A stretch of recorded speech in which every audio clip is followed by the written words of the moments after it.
अगर समुद्र में 750 मीटर की गहराई से नीचे सबमरीन यानी कि पनडुब्बी जाती है तो उसमें इतना तेज विस्फोट होगा कि उसके चिथड़े उड़ जाएंगे। वहीं अगर एक नॉर्मल इंसान समुद्र में 1 किलोमीटर की गहराई से नीचे बिना ऑक्सीजन सिलेंडर के जाता है तो उसके लंग्स फट जाएंगे। वहीं अभी तक समुद्र की सबसे गहरी ज्ञात जगह चैलेंजर डीप है, जो लगभग 11 किलोमीटर की गहराई में है, जहां अब तक 8 लोग जा चुके हैं और जिंदा वापस आ चुके हैं। जबकि इतनी गहराई में किसी इंसान या मशीन का जाना जानलेवा साबित हो सकता है। अंतरिक्ष से देखने पर हमारी पृथ्वी नीले रंग की दिखाई देती है, जिसके पीछे समुद्र बहुत बड़ी वजह है। धरती के लगभग 71% हिस्से में समुद्र फैला हुआ है, जिसमें मौजूद पानी की वजह से पृथ्वी को नीला ग्रह कहा जाता है। लेकिन क्या आपने कभी सोचा है कि समुद्र के नीचे कौन सी चीज है? यहाँ हम समुद्र के अंदर नहीं बल्कि समुद्र के नीचे मौजूद चीज का पता लगाने की बात कर रहे हैं। समुद्र के नीचे क्या है?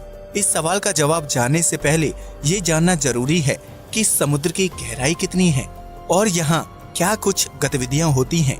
तो आइए शुरू करते हैं ये मजेदार वीडियो। समुद्र और जीवन।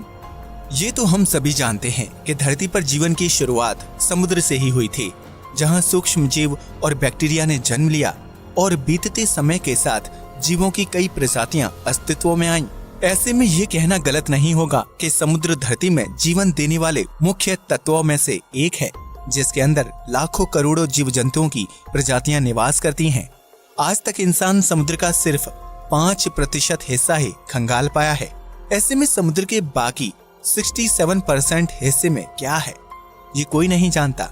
लेकिन वैज्ञानिक समय समय पर समुद्र के अंदर विभिन्न चीजों की खोज करने के लिए रिसर्च करते रहते हैं, जिसके तहत इंसान एक हद तक समुद्र की गहराइयों तक पहुंचने में कामयाब हो पाया है। प्रशांत महासागर के मारियाना ट्रेंच में मौजूद चैलेंजर डीप को पृथ्वी की सबसे गहरी ज्ञात जगह के रूप में जाना जाता है। इस जगह की गहराई 10,902 से 11,022 मीटर यानी कि 11 किलोमीटर के करीब है। इस जगह पर सूर्य की रोशनी नहीं पहुंचती और चारों तरफ घना अंधेरा होता है। इतना ही नहीं, चैलेंजर डीप में पानी का प्रेशर इतना तेज होता है कि वहां तक पहुंचना किसी भी इंसान या मशीन के लिए जानलेवा साबित हो सकता है। हालांकि अब तक सिर्फ 8 लोग ही चैलेंजर डीप की गहराई तक पहुंचने और वहां से जीवित बचकर वापस आने में सफल रहे हैं।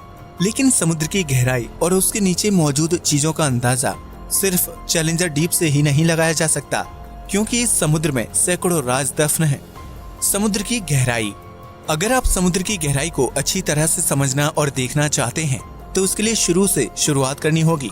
यानी चैलेंजर डीप तक पहुंचने से पहले हमें ये जानना होगा कि समुद्र में 1 किलोमीटर से लेकर 10 किलोमीटर की दूरी तक क्या क्या घटनाएं घटित होती हैं और इससे समुद्री जीवों पर क्या असर पड़ता है।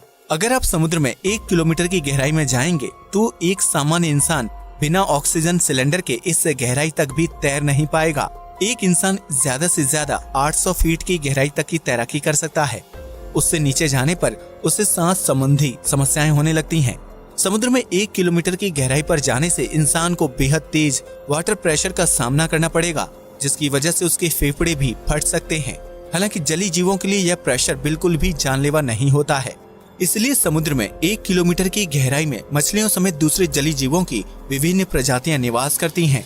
वहीं समुद्र की सबसे बड़ी शिकारी मछली यानी ब्लू व्हेल अपने शिकार की तलाश में 500 मीटर की गहराई तक जाने की क्षमता रखती है, जबकि आमतौर पर यह मछली 300 से 350 मीटर की गहराई में निवास करती है। अगर आप इससे आगे समुद्र की गहराई में जाते हैं तो आपको 750 मीटर की गहराई में पनडुब्बियां नजर आएंगी। ये पनडुब्बियां पानी के अंदर रहकर दुश्मन देश की गतिविधियों पर नजर रखती हैं, ताकि समुद्र से किसी प्रकार का हमला ना किया जा सके। लेकिन 750 मीटर से ज्यादा गहराई में जाने पर पनडुब्बी पानी का प्रेशर नहीं झेल पाती और कुछ ही मिनटों में फट जाती है। यानी 800 मीटर की गहराई तक जाने पर आपको तापमान बेहद कम महसूस होने लगेगा। यह वो जगह होगी जहां सूर्य की रोशनी ना के बराबर पहुंचती है। इसी वजह से समुद्र की उस गहराई में बेहद ठंडा तापमान होगा। लेकिन कुछ जलीय जीव उस तापमान में भी खुद को जीवित रखने की कला सीख चुके हैं। इतना ही नहीं, समुद्र में 800 मीटर की गहराई पर आपको ज्वालामुखी देखने को भी मिल सकते हैं, जिनमें विस्फोट भी होता है और ज्वालामुखी से निकलने वाली गर्मी जलीय जीवों को जिंदा रहने में मदद करती है। इस तरह समुद्र की गहराइयों में 11,022 मीटर तक पहुंचने के बाद आपको घनघोर अंधेरा दिखाई देगा और यही वो जगह होगी जिसे हम सभी चैलेंजर डीप के नाम से जानते हैं। ये गहराई इतनी ज्यादा है कि अगर दुनिया के सबसे बड़े पहाड़ यानी माउंट एवरेस्ट को चैलेंजर डीप में उल्टा डाल दिया जाए तो उसकी चोटी भी चैलेंजर डीप की गहराई को छू नहीं पाएगी और 3 किलोमीटर की दूरी पर रुक जाएगी। हालांकि वैज्ञानिकों द्वारा निर्मित कुछ एडवांस मशीनें चैलेंजर डीप की गहराई तक पहुंचने में सफल हो पाई हैं ताकि वहां के माहौल का पता लगाया जा सके। लेकिन चैलेंजर डीप के बाद समुद्र के नीचे क्या है, ये सवाल अभी भी जस के तस बना हुआ है। क्या है समुद्र के नीचे? अगर आपको लगता है कि समुद्र के नीचे विभिन्न प्रकार के जीव जंतु निवास करते हैं या फिर वहां सोना चांदी मौजूद होगा तो आप बिल्कुल गलत हैं। समुद्र के नीचे क्या है ये जानने से पहले पृथ्वी की संरचना को समझना बेहद जरूरी है, क्योंकि पृथ्वी की संरचना ही ये तय करेगी कि समुद्र के निचले हिस्से में क्या कुछ मौजूद है।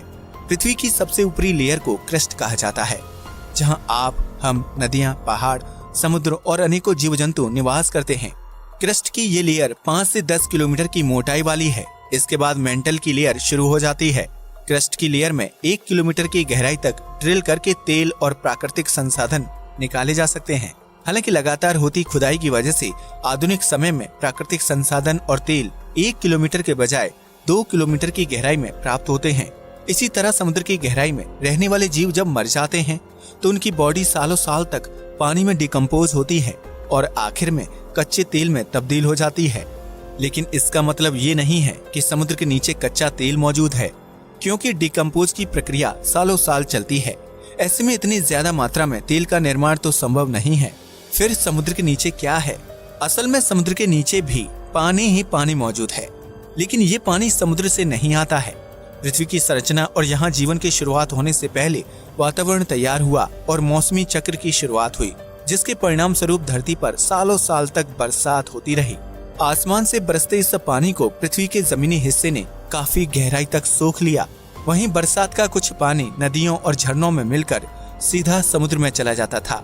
जमीन द्वारा सोखे गए पानी को पहले कुएं, हैंडपंप की मदद से इंसान द्वारा निकाला गया, जबकि अब बोरवेल की मदद से जमीनी पानी को बाहर निकालकर इस्तेमाल किया जा रहा है। हालांकि पृथ्वी पर इंसान का इतिहास ज्यादा पुराना नहीं है, जबकि धरती पर करोड़ों साल तक बरसात होती रही। ऐसे में सवाल खड़ा होता है कि आखिर इतने सालों तक पृथ्वी पर बरसने वाला पानी कहाँ गया? तो इसका जवाब है समुद्र के नीचे। जी हाँ, आपने बिल्कुल सही सुना। समुद्र के नीचे कुछ और नहीं बल्कि सालों साल से इकट्ठा हुआ बरसात का पानी मौजूद है। आसमान से बरसा ये पानी जमीन के अंदर समुद्र के नीचे बराबर मात्रा में फैला हुआ है और सालों से स्टोर है। करोड़ों साल तक चले जल चक्र के कारण ये पानी क्रस्ट के नीचे और मेंटल के ऊपरी हिस्से में जाकर जमा हो गया। इन्हीं दो लेयर्स के बीच हमारा समुद्र भी मौजूद है। इसलिए ये कहा जा सकता है कि समुद्र के नीचे कुछ और नहीं बल्कि सालों पहले बरसात के जरिए धरती पर आने वाला पानी मौजूद है। समुद्र के नीचे बहती हैं नदियां। यह सुनने में थोड़ा अजीब और अविश्वसनीय लगता है कि समुद्र के नीचे भी पानी ही पानी मौजूद है, लेकिन इस थ्योरी को कई वैज्ञानिकों ने रिसर्च द्वारा सही साबित किया है।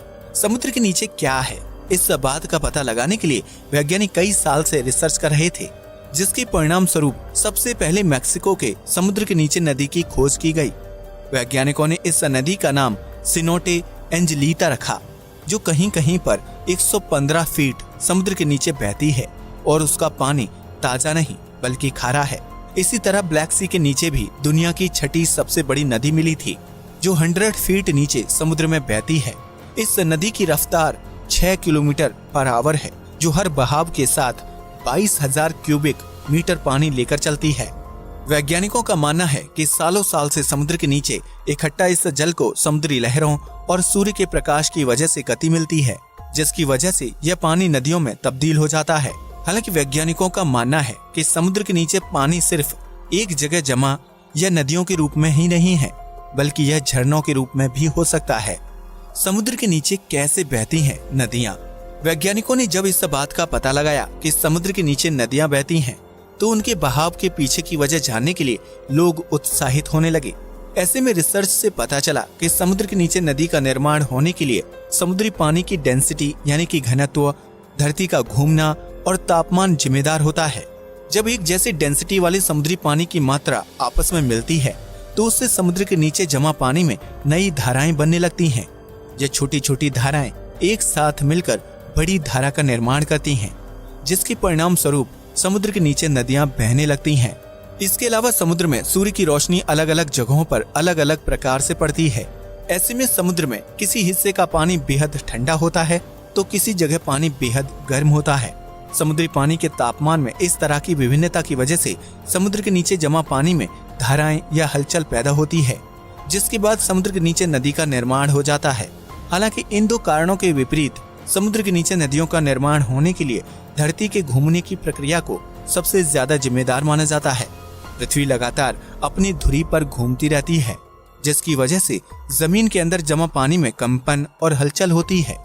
यही हलचल छोटी छोटी धाराओं को जन्म देती है, जिससे एक बड़ी धारा का निर्माण होता है और परिणाम स्वरूप समुद्र के नीचे नदियां बहने लगती हैं। समुद्र के नीचे धरती के घूमने की वजह से निर्मित होने वाली सबसे बड़ी नदी को गल्फ धारा के नाम से जाना जाता है। यह नदी इतनी बड़ी है कि अगर दुनिया के सभी नदियों का पानी एक साथ मिला दिया जाए तब भी गल्फ की धारा का आकार बड़ा ही होगा। इस धारा में बहने वाले पानी को अंतरिक्ष में घूम रही सैटेलाइट से भी आसानी से देखा जा सकता है, क्योंकि इसका नीला रंग जल्दी से ध्यान खींचता है। इसलिए यह कहना गलत नहीं होगा कि मौसमी चक्र की वजह से धरती पर सालों साल तक वर्षा हुई और उसका पानी धरती के अंदरूनी हिस्सों में जाकर इकट्ठा हो गया। वर्तमान में यही पानी समुद्र के नीचे नदियों और झीलों के रूप में बह रहा है। अब तो आप समझ ही गए होंगे कि समुद्र के नीचे क्या है और वह समुद्र के निचले हिस्से तक कैसे पहुंचा। यकीनन पृथ्वी के निर्माण से लेकर उसकी संरचना और वास्तविक स्थिति सब कुछ बहुत ही रहस्यमयी है, जिन्हें सुलझाने का प्रयास इंसान सालों से कर रहा है।